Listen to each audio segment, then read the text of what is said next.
Ma ta'til kelishidan ota-ona o'qishlar u kurs, bu kurs deysizlar. Lekin men yani bir maktabda o'qiydigan, ma'lum bir maktabda o'qiydigan bola a'lo ekan, yaxshi o'qiyotgan. Ma kurs berishlarlar eng tuvanalab chiqib ketdi. Men bu qat'iy kurs degan narsaga besh o'ylashimdim. Endi ota-ona bilan men maktabdagi kursning ma'lumsi hozir urushib ketdi. Endi qanday olib ketdi kurpaqli meni birlikda. Yüzepti o yana. Yüzepti.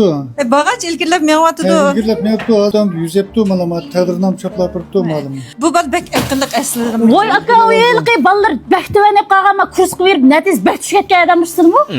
Ya. Tüve altı yazın balam egen yakıştı 106 mana bağı görüyorsunuz mu tadırnam çaplap Burun tüve altı. Men aka 100 aldı. 100 hep mevatıdı mana. Aklım gülgen malama sizin kursingizda atalı urushib ketgan ish bormi yo'qmi? Önümdaysiz. Bu otan rahmet hep ülgüramayvas. Memlen demiş koşuyor. Hem salamda. Hem salamda. Necha bo'ldi hozir? Hazır işkay bulay tap kaldı. İşkayning ichi qancha kunim kirdi? Burun şu Ma chin ko'ngilni sizlar. Ya şu 15 gün bula bombayla ma şu 90 yuqur pongagan hazır. Bir ay bakıl koptu ya 100 ev dedi. Endi miyadiki endi ma'lumlar sizniki ballar olsun va yoki boshqa ballar olsun, balliq tutgan muomalasi olsun, endi kasbiy jihatdagi ballarga yetakchilik qilish jihatda qanchalik bir iqtidor bor ekan deb o'ylaydilar o'zlari.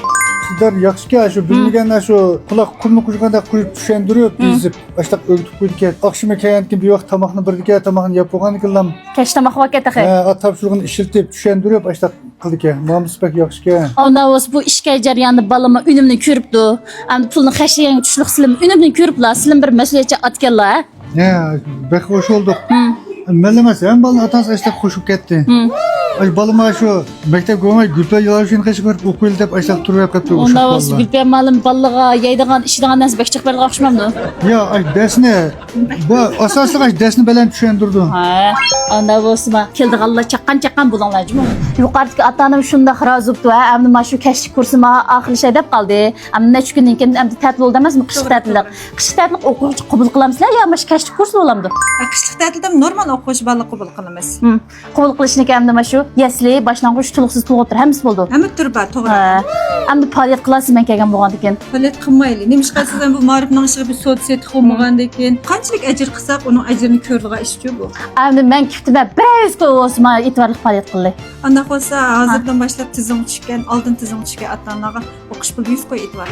Anda bo'lsa tafsilotni bilmoqchi bo'lsanglar, Mashgulbiya xonim bilan aloqalashsanglar bo'ldi. Telefon nomeringizni bir deb bergan bo'lsangiz. 135 79 11 23 12. Ammo ta'til vaqti atalar faqat va faqat 1 oy. Uzun desanglar, uzun, qisqa desanglar, qisqa. Mash oltinning qimmatli vaqtini endi 3-4 kun bo'lganda balanglardan zirkib qolib qoldi, telefon o'ynaydigan ishib qoldi. Mash 1 oy jarayonni eng ahamiyatli, eng ma'nili o'tkazay deb qolsanglar, endi mash 1 oy jarayonda mushay ekbasanglar, eng sistemli, eng kasbiy, eng yaxshi holatda tarbiyalab balanglarni endi keyingi mavsumda eng yaxshi natija chiqarishga bular turtkilik rol o'ynaydi. Bu yana adres bo'lsa, Adresimiz bo'lsa Shayar Naylik 1-boshlang'ich maktabining qarshi tarafidagi Kantay O'ltiraq rayonidagi 2-qavatda. Anda bo'lsa, bek topolmagan do'stlarimiz yuqorqi nomerlar aloqalasanglar bo'ldi. Mush nomerni ballar va butunlay ota-onalar mush film ko'plab taqib qo'ysanglar. Undan boshqa meni qo'shib olgan, Ko'ngil rayoniga men mash balamni o'qitdim deb ayrim men xat yozgan do'stlarimizga ayrim e'tiborli faoliyatlarimiz bor. Unda bo'lsa mush film ko'plab taqib qo'yinglar. Rahmat sizlarga.